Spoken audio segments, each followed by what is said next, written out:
এবং তারা সংকটের সময়, বিভিন্ন ক্রাইসিসের সময় জনপ্রতিনিধিকে মানুষ দেখতে পায়নি এবং যা প্রতিশ্রুতি তারা দিয়েছিল বা যা বলেছিল তারা করবে সেগুলো তারা পূর্ণ করেনি, তাদের খোঁজ খবর নেননি।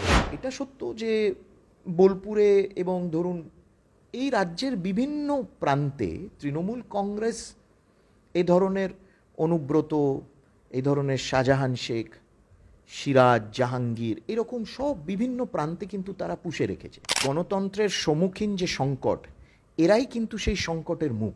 12 বছর ক্ষমতায় থেকেছে।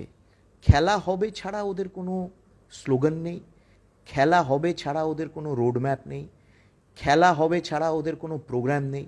সারাক্ষণ খালি খেলা হবে। যারা আর কি পলিট ব্যুরোতে বসে ডিসিশনসগুলো নেয়, তাদের একমাত্র লক্ষ্য হচ্ছে যে বিজেপির বিরোধিতা করা, মোদির বিরোধিতা করা। তার জন্য যদি তৃণমূলকে সুবিধে করা হয় তাও ভালো। তৃণমূল যে ধরনের বাংলা, যে ধরনের পশ্চিম বাংলাকে পরিচালনা করছে, আমরা তো সেই পশ্চিম বাংলা চাই না।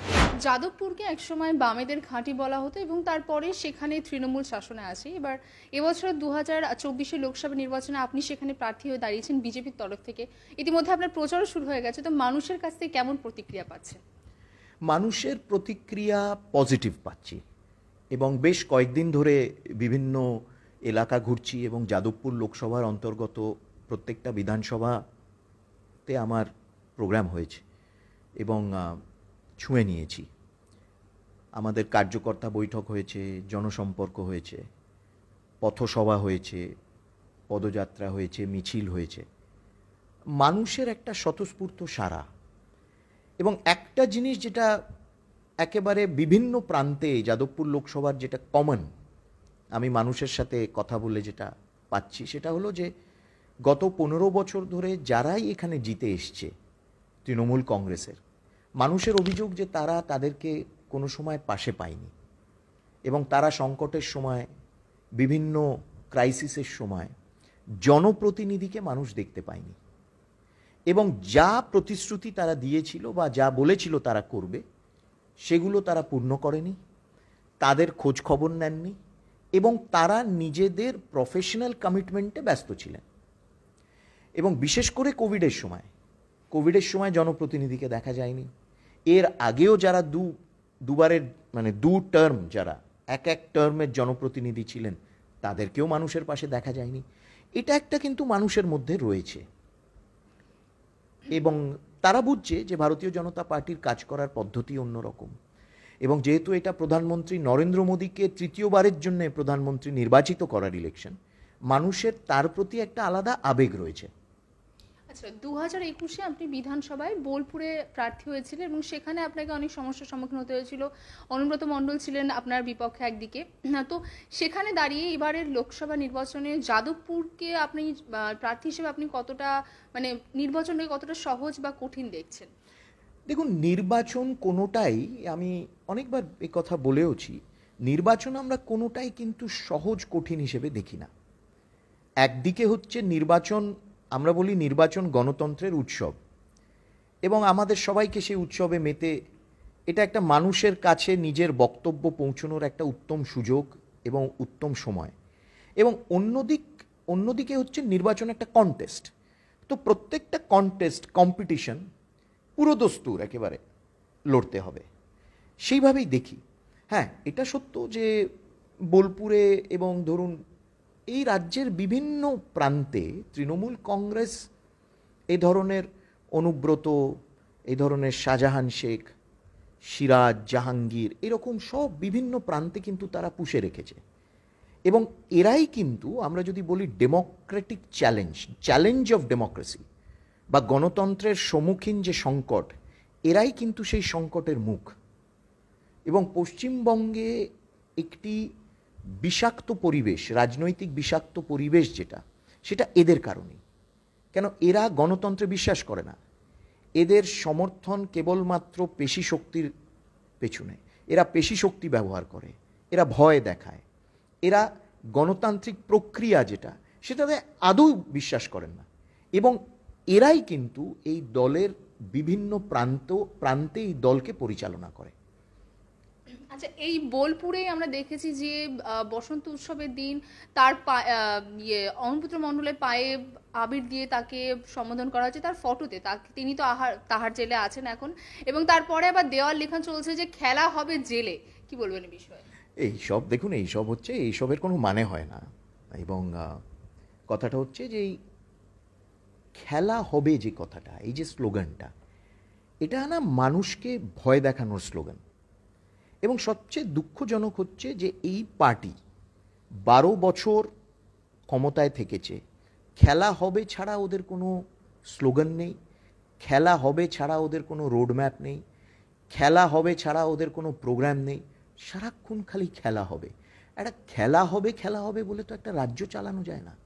খেলা হবে বলে তো আর মানুষের উপকার করা যায় না, মানুষের পাশে দাঁড়ানো যায় না, মানুষের জন্য যেগুলো তারা প্রতিশ্রুতি দিয়েছে সেগুলো তো পূর্ণ করা যায় না। আপনারা দেখবেন যে কোনো জায়গায় কিন্তু তারা তাদের রিপোর্ট কার্ড মানুষের সামনে রাখছে না, তারা খালি খেলা হবে। সেই জন্যে এইসব পায়ে আবির দেওয়া, ছবিতে আবির দেওয়া, জেল থেকে তিহারে যারা একবার ঢুকে যায় তাদের নিয়েই খেলা হয়ে যায়, তারা খেলতে পারে না তিহার থেকে বসে। এটা তাদের জানা উচিত। আচ্ছা, আরেকবার যাদবপুরের প্রসঙ্গে ফিরে যাব, যে তৃণমূলের পক্ষ থেকে শাইনী ঘোষ তিনি দাঁড়িয়েছেন এবং অন্যদিকে সিপিএম এর তরফ থেকে হচ্ছে সৃজন ভট্টাচার্য দাঁড়িয়েছে। তো সেখানে দাঁড়িয়ে আপনার কি মনে হচ্ছে যে কতটা হাড্ডাহাড্ডি লড়াই চলছে বা হচ্ছে? না দেখুন, আমাদের প্রধান প্রতিপক্ষ হচ্ছে তৃণমূল কংগ্রেস, এবং তৃণমূল কংগ্রেস এবং বিজেপি। সিপিএম রয়েছে, কিন্তু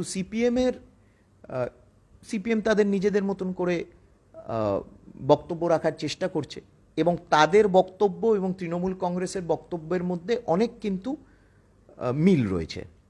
এবং সেই জন্যে যারা প্রকৃতপক্ষে বামপন্থী, যারা সিপিএম দলটাকে ভালোবাসে বা যারা বহু বছর ধরে সিপিএম করেছে, তারাও কনফিউজড হয়ে যাচ্ছে যে সিপিএমের অ্যাকচুয়াল নীতিটা কি, what do they stand for, তারা আগামী দিনে কি করতে চাইছে, এটা কিন্তু পরিষ্কার নয়।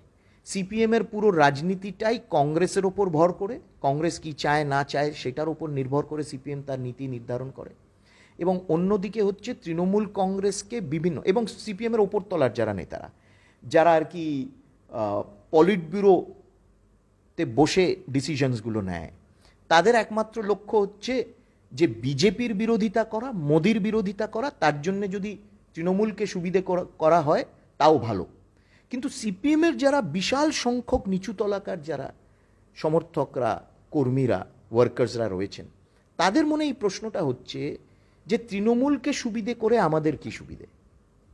তৃণমূল যে ধরনের পশ্চিম বাংলাকে পরিচালনা করছে, আমরা তো সেই পশ্চিম বাংলা চাই না, এবং তৃণমূল আমাদেরকে নিঃশেষ করে দিয়েছে একেবারে, এটা তারা বলছে।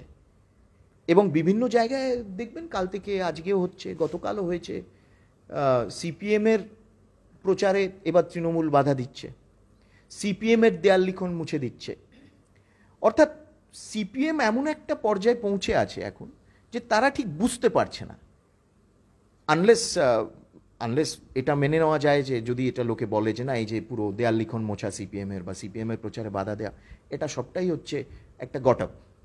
আচ্ছা, আপনি যেমন বললেন যে আপনি সিপিএম এবং তৃণমূলকে আলাদাভাবে দেখছেন না, তাদের অনেক কিছুতে মিল পাওয়া যাচ্ছে, তেমনি সিপিএম থেকেও এই একই কথা বলা হচ্ছে যে বিজেপি এবং তৃণমূলকে তারা আলাদাভাবে দল দেখছে না, তারা নিজেদের মধ্যে তারা ঠিক আছে। কি বলবেন এই বিষয় নিয়ে? না, এটা তো দেখুন, সিপিএম যেহেতু নিজেদেরটা তারা ঢেকে নিতে চায়, সেই জন্যে তারা এই কথাটা বলছে।